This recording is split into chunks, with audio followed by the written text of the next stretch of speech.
네, 안녕하세요. 21년 제1회차 식품기사 기출문제 제5과목 생화학 및 발효학 문제풀이 진행하도록 하겠습니다.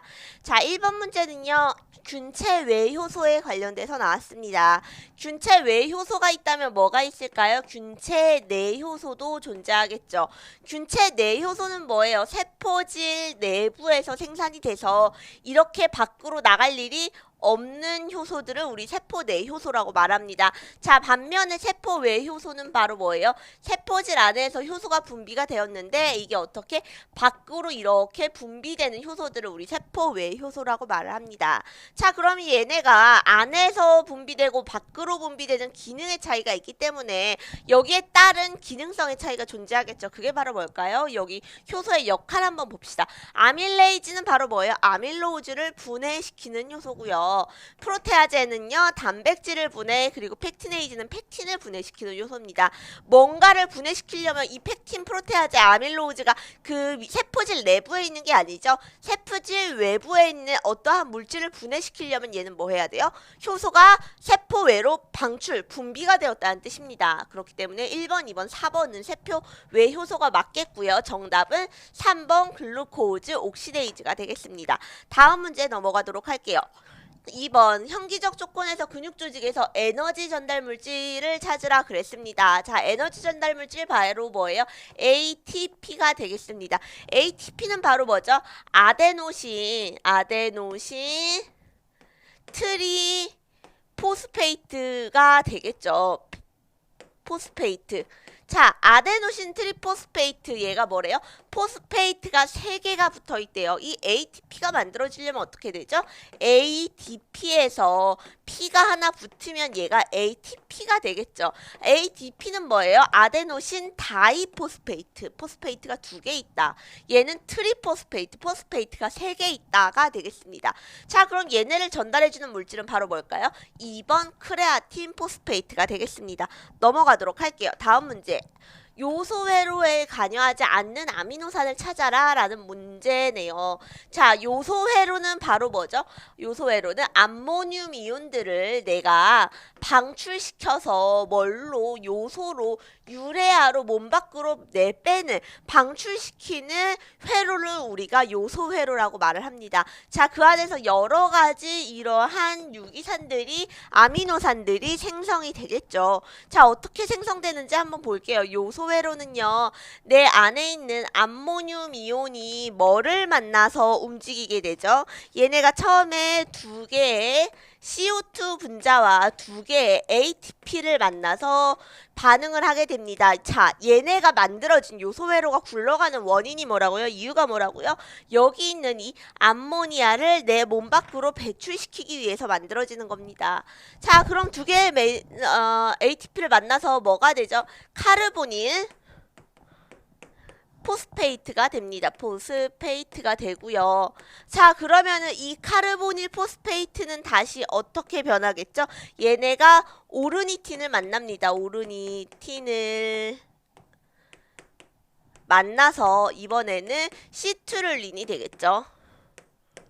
시트룰린이 됩니다. 자, 그러면 이번에는 이 시트룰린이 다시 어떻게 되죠? 이번에는 얘가 아스파테이트를 만납니다. 테이트를 만나고요. 그 다음에 우리 에너지원인 ATP가 결합을 해서 알지닌 석시네이트로 변하게 되죠. 알지닌 석시네이트가 됩니다. 자, 이번에는 이 알지닌 석시네이트가 다시 뭐랑 결합을 해요? 알지닌으로 결합을 해요. 알지닌이랑 결합을 해서 그리고 퓨마레이트가 결합을 하고 요 알지닌 석시네이트가 분해가 되니까 알지닌이 나오겠죠. 알지닌 석시네이트가 분해가 돼서 알지닌이랑 퓨마레이트로 분해가 되고요. 여기 있는 알지닌이 다시 뭘로 분해가 됩니까? 이게 오르니틴이랑 유레아로 분해가 되는 거를 우리 요소 회로라 그럽니다. 자, 요약해서 말하면은요, 암모늄을 뭘로 분해시키는 거? 여기 있는 유레아로 분해시키는 걸 우리 요소 회로라 그래요. 자, 여기 그럼 뭐가 나와요? 오르니틴 나오죠, 알지닌 나오죠, 시트룰린 나오죠. 나오지 않는 건 뭐가 있습니까? 글루타민산이 있습니다. 자, 그런데 이러한 글루타민산도 요소 회로에 영향을 미쳐요. 어디에 영향을 미치냐? 자, 우리 이 요소 회로가 암모니아를 내뱉어 몸 밖으로 방출시키는 목표라 그랬어요. 이 암모니아가 이렇게 세포질 안에만 있는 게 아니겠죠. 어디에도 있어요? 뇌나 관 조직에도 있습니다. 뇌 조직에 있는 암모니아를 배출하기 위해서 글루타민 애시드 형태로 글루타믹 애시드가 NA3랑 만나서 어떤 형태로? 글루타민 형태로 어떻게 된다? 얘네가 다시 세포로 이렇게 이동을 해서 요소 회로 안에 들어가게 됩니다. 그렇기 때문에 글루타민산은 요소 회로에 관여하긴 하지만 뇌에 있는 암모니아 이동 물질들을 뇌 밖으로 방출시키기 위해서 만들어지는 이동하는 수단이지 요소 회로에 직접적으로 관여하는 물질은 아니겠죠. 정답은 몇 번? 3번 되겠습니다. 다음 문제 넘어가도록 할게요. 자, 한계 유전자, 한계 폴리펩티드 이론에 대해서 옳게 설명한 것은 한계 유전자랑 한계 폴리펩티드 이론이란 건 바로 뭐예요? 한계 유전자는 어떠한 지는 하나의 폴리펩티드로 해석이 된다, 결합을 한다, 발생을 한다 라는 뜻이 되겠죠. 자, 그럼 문제 한번 읽어볼게요. 옳게 설명한 것은 한 가지 유전자는 특별한 폴리펩티드만을 생합성하는 유전 정보를 주는 것이다. 맞겠죠. 한계 유전자, 한계 펩티드 이론은 한 개의 유전자는 단 하나만의 폴리펩티드를 해석하고 전사하고 만들어낸다라는 이론이기 때문에 정답은 1번 되겠습니다. 자, 비탄수화물 원으로부터 포도당 혹은 글리코겐을 생합성하는 과정은? 이라고 물어봤네요. 자, 이거는 요 과정의 영어 이름을 그대로 알아주면 되겠죠. 우리 글리콜라이시스 이거 바로 뭐예요? 해당 과정이죠. 당을 분해시키는 과정 되겠고요. 글리코지네시스는 바로 뭐예요? 글리코겐 합성하는 과정이 되겠습니다. 자, 글리코겐은요, 우리가 포도당을 간 조직에 저장하는 하나의 형태겠죠. 이렇게 해서 글루코우즈를 글리코겐으로 바꾸어주는 합성하는 과정을 우리 글리코지네시스라고 말을 하고요. 글리코지놀리시스는 바로 뭐다? 이거는 글리코겐을 합성하는 과정, 얘네는 글리코겐을 분해하는 과정을 글리코지놀리시스라고 말을 합니다. 자, 우리 비탄수원으로부터 포도당 글리코겐을 생합성하는 과정은 정답 몇가 된다? 4번이 되겠습니다. 자, 얘는 다 뭐예요? 당원이 결합이 돼 있어요. 근데 얘는 뭐다? 비당원, 당원이 아닌 걸로부터 포도당을 합성하는 과정을 말을 해줍니다. 정답은 4번 되겠네요. 자, 효모 배양 시 효모의 최고 수득량을 얻는 당의 공급 방식은 효모 배양을 해서 효모를 얻으려고 그래요. 근데 효모는 바로 뭐예요? 당을 발효시켜서 효모가 이용을 해서 얘가 분해가 되는 거죠. 그럼 당이 많아야지 효모가 더 많이 자라겠죠. 자, 근데 당이 만약에 얘네가 1대1로 분해를 한다 그래요. 당이 1만큼 있으면 효모가 1만큼 자란다 그래요. 당이 10개 있고 효모가 1만큼 있으나 얘가 1만큼 있고 얘가 10만큼 있으나 둘 다 자라지 못하겠죠. 어차피 큰 차이가 없겠죠. 정답은 바로 뭐다? 효모의 당 동화 비율이란 건 뭐예요? 이용할 수 있는 비율과 같은 비율로 공급하는 것이 가장 어떻다? 최고 수득량을 얻는 방법입니다. 정답은 4번 되겠습니다. 자, pH가 낮은 탄산음료에 들어가 있는 아미노산의 형태들은 이랬어요. 아미노산은 어떤 특성을 가지죠? 양성자와 양이온과 음이온 형태를 띠고 있어요. 그렇기 때문에 우리 양성 형태를 띠는 그 아미노산들이 있겠고 음성인 아미노산들이 있었죠. 그리고 얘네가 중성을 띠는 그 등전점의 특징이 뭐였죠? 등전점은 아미노산들이 양성과 중성 두 개를 다 동시에 띠고 있어서 중성인 형태를 나타내는 것을 우리 그 같은 수로 하전이 돼 있어서 양이온과 음이온이 같은 수로 하전이 돼 있어서 중성을 나타내는 것을 등전점이라고 말을 해줍니다. 자, 근데 이 등전점에서 위로 올라가서 pH가 낮은 그 H가 많은 산도가 높은 애들이 있겠고요. 얘가 내려가서 산도가 낮은 애들도 있겠죠. 근데 얘는 뭐래요? pH가 낮은 탄산음료예요. pH가 낮다라는 거는 무슨 뜻일까요? H이온이 많다라는 뜻이겠죠. 자, 이 경우에는 어떤 상태로 존재할까요? 대부분 양이온을 뜬 상태로 존재하게 됩니다. 자, 수소이온이 대부분 이렇게 H 형태, 양이온 형태로 존재를 하고 있겠죠. 그렇기 때문에 얘네 아미노산도 대부분 양이온 형태로 존재하게 됩니다. 정답은 1번. 자, 세포막의 특성에 대한 설명으로 틀린 것은 세포막이에요. 막 그 안에는 어떤 기능성이 가지고 있어요? 물질을 선택적으로 투과시키는 기능이 있겠죠. 자, 세포막이 완전히 꽝꽝꽝꽝 다 그 다공성이 아니게 되어 있으면요 어떠한 물질도 들어오거나 나가지도 않아요. 우리 아까도 말했죠. 균체 외 효소라 그랬어요. 그거는 이 세포질 막 밖으로 분비가 돼야 되잖아요. 근데 얘네가 투과성이 없으면 세포도 분비, 효소도 분비를 못 하겠네요. 그죠? 안 되겠죠? 투과시킬 수 있습니다. 호르몬의 수용체가 있어서 호르몬이 들어왔을 때 작용을 하게 되는 거고요. 표면에 항원 물질이 있습니다. 그렇기 때문에 우리 항원항체 반응을 통해서 어떠한 세포를 검출해주는 역할도 하죠. 자, 단백질을 합성하는 대표적인 세포 소기관 바로 뭐가 있었죠? 리보솜입니다. 리보솜이라고도 말을 하죠. 얘네가 되겠네요. 정답은 4번 넘어가겠습니다. 자, DNA로부터 단백질을 합성하는 과정에서의 tRNA에 대한 설명으로 옳은 것을 골라라 라고 나왔습니다. 자, 우리 tRNA는 바로 뭐예요? 트랜스퍼 RNA입니다. 트랜스퍼 RNA. 자, 우리 DNA가 있어요. 이거는 유전 정보를 담고 있습니다. 근데 이 유전 정보가 우리가 발현을 하려면 어떻게 돼요? 얘네가 단백질로 아미노산으로 발현을 해야 돼요. 단백질, 아미노산. 근데 이거 그냥 DNA가 쭉 전달해주는 게 아니라 여기서 이동을 담당하는 게 바로 뭐예요? 여기 있는 RNA죠. 어떤 RNA로 전달이 됩니까? mRNA로 전달이 됩니다. 이 과정을 우리가 전사가 된다라고 말을 하죠. 자, 이렇게 전사가 돼요. 근데 그 mRNA는 바로 뭐예요? 메신저 RNA, 전령 RNA라고도 말합니다. 여기에 유전 정보를 가지고 있습니다. 여기가 이 가지고 있는 거를 우리 어떤 거 트랜스퍼 전달하는 RNA, tRNA를 통해서 이 과정을 뭐라 그런다? 번역이 된다라고 말을 합니다. tRNA를 통해서 아미노산으로 전사가 되게 되겠죠. 번역이 되게 되는 거겠죠. 새로운 이제 아미노산을 그 유전 정보를 아미노산으로 읽어주는 역할을 합니다. 자, 그럼 볼게요.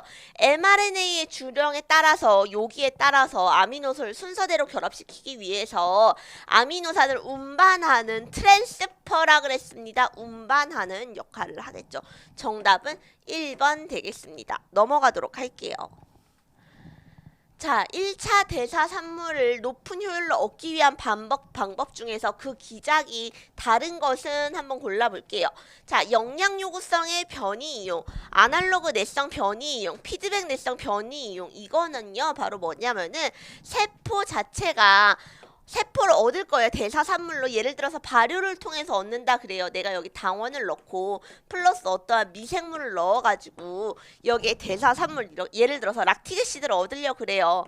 근데 내가 이 락틱애시드를 높은 수율로 얻고 싶어요. 그러면은 이 1번, 2번, 3번은 여기에 있는 세포 자체의 변이를 이용해가지고 아예 세포 수율을 높여주는 방법입니다. 자, 근데 세포막 투과성의 계량 이용이거든요.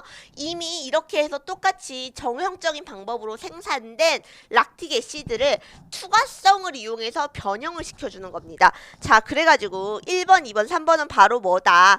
그 자체적으로 1차 대사 산물 자체의 수율을 높이는 방법이고요.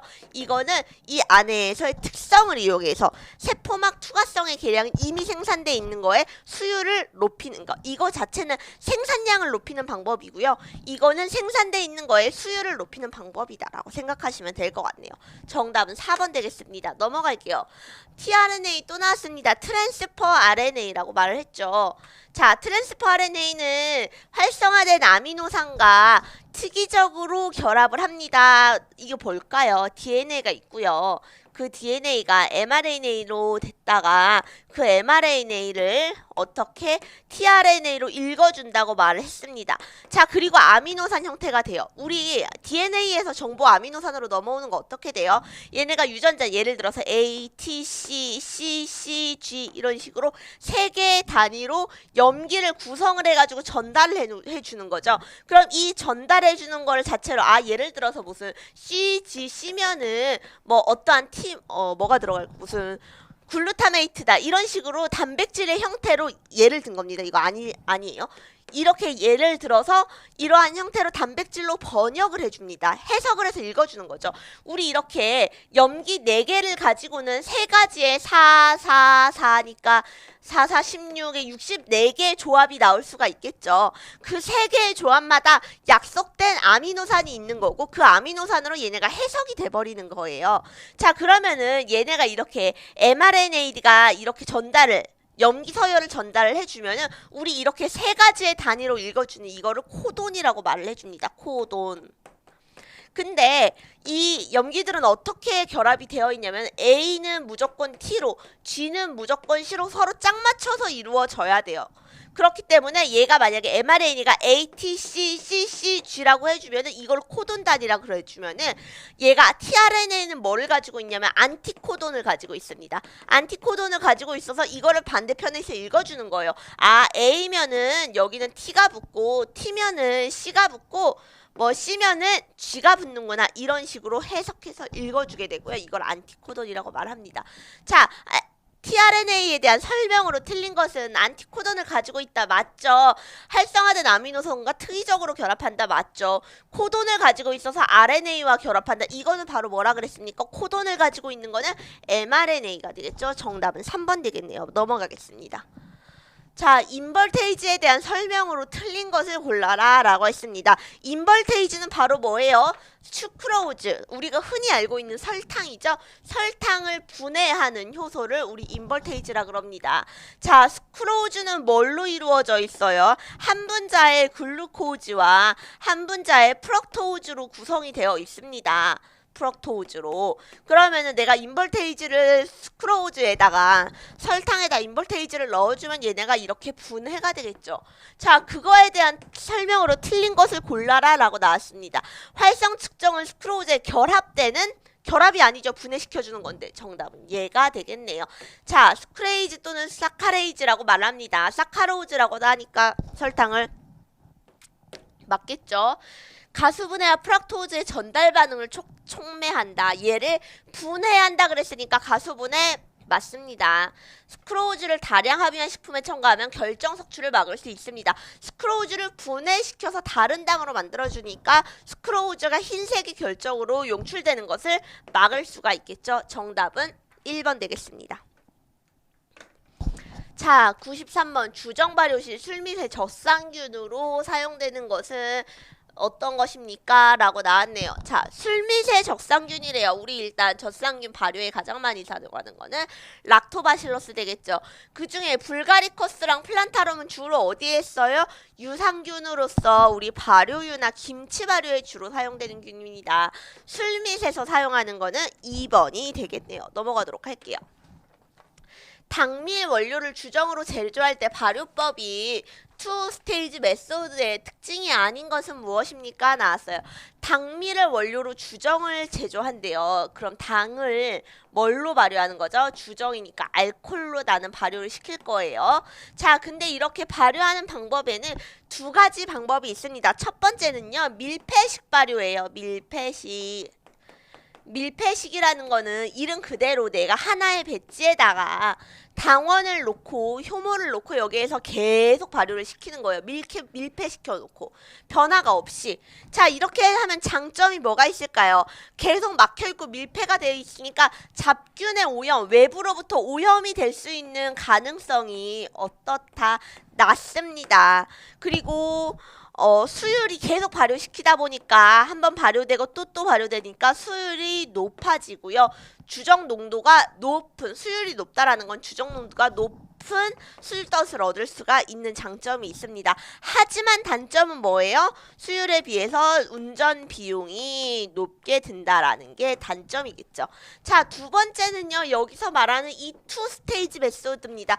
두 가지 단계로 나눠주는 건데 이거를 우리 뭐라고도 말을 하냐면은 개방식 발효라고도 말을 합니다. 개방식 발효 안에 여러 가지 발효가 있는데 그 중에 하나가 이 투 스테이지 메소드예요. 자, 얘는 바로 뭐냐면요. 1차 발효를 통해서 얻어지는 폐에게도 내가 이거 발효 끝나고 버려지는 폐에게도 보면 뭐가 있어요? 당 성분이 들어가 있겠죠. 거기에서 효모만 내가 먼저 발효를 1차적으로 시켜주는 거예요. 자, 그러면 이 폐당에서 효모를 1차적으로 발효를 시켜주니까 첫 번째, 버려지는 당 성분을 최소화시킬 수가 있겠죠. 효모 증식에 소모되는 당의 양을 줄일 수가 있습니다. 맞겠죠? 자, 이렇게 해서 얻어지는 효모를 다시 넣어가지고 2차 발효를 시켜주는 게 우리 투 스테이지 메소드입니다. 자, 볼게요. 효모 증식에 소모되는 당의 양을 줄일 수가 있고요. 폐에게 BOD를 저하시킨다 나왔습니다. BOD가 뭐예요? 생물학적 산소 요구도입니다. 자, 그러면은 여기 있는 폐에게 유기물을 내가 다 이게 남아있는 당이 있다면 유기물질이 많다면은 BOD가 높아지겠죠. 유기물이 많으면 걔가 호흡을 많이 하려고 그러니까 산소 요구도가 높습니다. 근데 이 마지막 남아있는 당까지 내가 효모를 발효를 시켜주니까 BOD가 저하시킨다. 맞습니다. 효모의 회수 비용이 절약이 되죠. 한 번 한 걸로 또 하니까 효모의 양도 감소시킬 수가 있습니다. 그래서 운전 비용이 적게 들어요. 전반적인 비용이. 그렇지만 단점은 주정 농도가 높은 술덧을 얻을 수는 없고 낮은 술덧을 얻게 됩니다. 정답은 4번. 자, 95번 보도록 하겠습니다. TCA 회로에서 생성되는 유기산이 아닌 것은 골라라 나왔습니다. 자, TCA는 바로 어떻게 시작이 되죠? 우리 아세틸코에 의해서 모든 에너지원이 최종 분해 단계는 바로 뭐가 됩니까? 이 TCA 사이클이 됩니다. 아세틸 코A 형태에서 얘네가 생성되는 주변에 많은 물질들이 있지만 우리는 여기서 생성되는 유기산만 보자 그랬으니까 유기산 관점에서만 한번 볼게요. 얘가 어떻게 변해요? 시트릭 애시드로 변하겠죠. 시트릭으로 변합니다. 자, 그 다음에 시트릭은 다시 뭐가 돼요? 석시닉이 되겠죠. 석시닉 애시드가 됩니다. 자, 이 석시닉 애시드는 다시 뭘로 변한다? 퓨마레이트가 되고요. 퓨마릭 애시드가 되겠죠. 퓨마릭 애시드가 되고 이 퓨마릭 애시드는 다시 뭐가 돼요? 말릭 애시드가 됩니다. 자, 이 말릭 애시드가 최종적으로 옥살로 아세테이트가 되고요. 이 옥살로 아세테이트가 다시 아세틸 코에이로 도는 것을 우리 TCA 사이클에서 유기산의 회로겠죠. 그럼 여기서 나오지 않는 건 바로 뭐가 있다? 2번 락틱 애시드가 됩니다. 자, 근데 우리 TCA 사이클 당 분해할 때 락틱 애시드를 많이 들어봤어요. 이거는 어떨 때 당이 현기적으로 분해할 때는 우리 락틱 애시드가 생성이 되죠. 그렇기 때문에 락틱 애시드 운동을 막 많이 하면 우리 호흡이 없는 상태에서 운동을 막 많이 하다 보면은 이 현기적으로 당이 분해가 되기 때문에 락틱 애시드의 생성이 많아져서 시큼한 향이 나는 겁니다. 자, 정답은 2번 되겠네요. 다음 문제 보도록 하겠습니다. 조효소로 사용되면서 산화환원 반응에 관여하지 않는 비타민으로 짝지어진 것을 고르십시오 나왔습니다. 자, 조효소는요, 효소는 아닌데 효소를 도와주는 보조효소라고 생각을 하시면 되겠죠. 그럼 이 중에서 조효소로 구성이 된 거 바로 뭐가 있을까요? 3번 리보플라빈이랑 니코틴산이 되겠습니다. 리보플라빈은 바로 뭐예요? 비타민 B6의 조효소가 되겠고요. B2의 조효소가 되겠고요.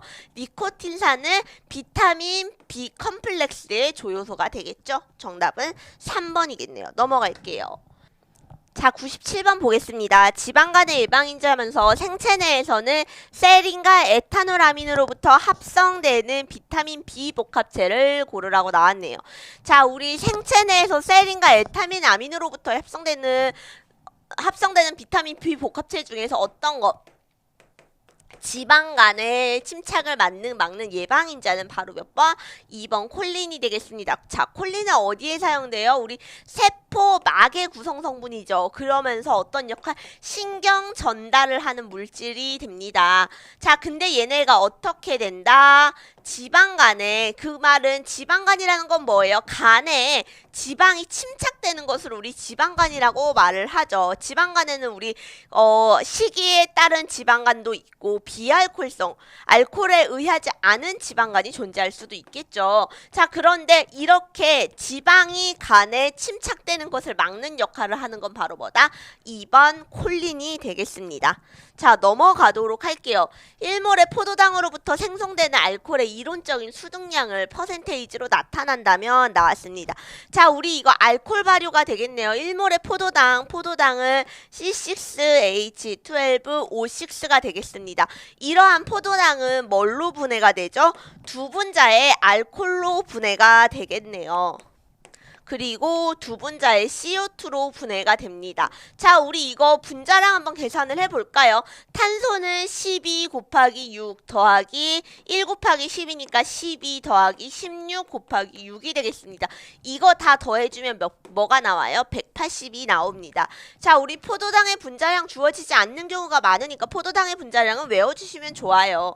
자, 그리고 나서 이건 어떻게 돼요? 탄소가 12 곱하기 2개 더하기 5 더하기 16 더하기 1이 되겠네요. 이게 몇 분자가? 두 분자가 존재합니다. 이거 계산해주면 바로 뭐가 돼요? 얘네 24 더하기 17 더하기 5가 되니까 29에다가 17 더하면 46이 되겠죠. 자, 두 분자에 46이 생성되니까 92g만큼이 생성이 됩니다. 나 CO2는 볼 거 없죠? 보지 마세요. 뭐만 보면 되냐면은 이 포도당과 알코올만 보시면 됩니다. 자, 180g을 넣었을 때 92g이 생성이 된다면은 수율은 100대 X다라고 이거 비례식에 따라서 풀어주실 수가 있겠죠? 그렇게 하면 정답은 몇 번이 나옵니까? 정답은 1번 51.1%만큼이 나오겠습니다. 넘어가도록 할게요. 자, 미생물 발효의 배양 형식 중에서 운전 조작 방법에 따른 분류에 해당하지 않는 것을 찾으라고 나왔네요. 자, 회분 배양이 뭐예요? 회분 배양은 배지 배양이라고 해서 우리 미생물을 배지에 넣고 발효시키는 거를 회분 배양이라고 말을 합니다. 연속 배양은 뭐예요? 이렇게 미생물을 회분 배양이 아니라 그 배지가 아니라 계속 이어지는 거. 컨티뉴어스 배양이라고도 하죠. 컨티뉴어스 컬처라고도 해서 연속으로 계속 이어지면서 하는 배양을 연속 배양이라고 말합니다. 유기 배양은 뭐예요? 배지 배양과 컨티뉴어스 배양의 중간 형태를 우리 유가 배양이라고 말을 해줍니다. 자, 이거는 바로 뭐예요? 배양 형식에 대한 차이죠. 근데 여기 액체 배양은 뭐랑 있어요? 차이가 나눠준다면은 고체 배양과 분류를 해줄 수가 있겠죠. 액체 배양은 그냥 어떤 차이다. 브로스에 의해서 브로스 배지로 배양해주는 건 액체 배양, 아가 배지로 배양을 해주는 거는 고체 배양이라고 하는데 이거는 배지에 따른 차이고요. 나머지 세 개는 바로 뭐다? 운전 형식에 따른 차이니까 정답은 몇 번이 되겠습니다? 정답은 2번이 되겠네요. 다음 문제 보도록 하겠습니다. 자, 마지막 문제 100번. 주정 발효의 원료로서 돼지 감자가 많이 들어있는 이눌린을 사용하고자 할 때 처리할 공정에 대한 설명으로 무방한 것을 옳은 것을 골라라 라고 나왔습니다. 자, 이눌린은 바로 뭐예요? 우리 고다당류 중에 하나죠. 어떤 게 돼지 감자에 많이 들어가 있는데 프럭토우즈가 중합된 형태라고 보시면 돼요. 그러면 내가 이눌린을 이용해 주려면 이 프럭토우즈를 분해시켜주는 효소를 사용을 해야 되겠죠. 자, 볼게요. 1번 전분의 처리 시와 같게 처리해도 무방하다라고 했어요. 나는 전분 처리할 거, 글루코즈 처리할 거 아니고 프럭토우즈를 분해해줘야 되니까 안 되겠죠. 에카시 이눌린 가수분해 효소를 처리해야 된다. 맞겠죠. 이눌린을 처리할 거니까 이눌린 가수분해 효소를 처리해야 됩니다. 사카로마이세스 효모 대신 트룰로피스 효모로 당화시켜야 된다는 아니겠죠. 얘는 어떤 거 효모를 쓸 거면은 사카로마이세스를 사용을 해주게 되고요. 액화 요소로 인벌테이지를 가량 첨가해야 된다 했습니다. 인벌테이지 아까 앞에서도 나왔어요. 얘 바로 뭐예요? 스크로우즈를 분해시켜주는 효소입니다. 스크로우즈를 분해시켜주면 뭐가 나와요?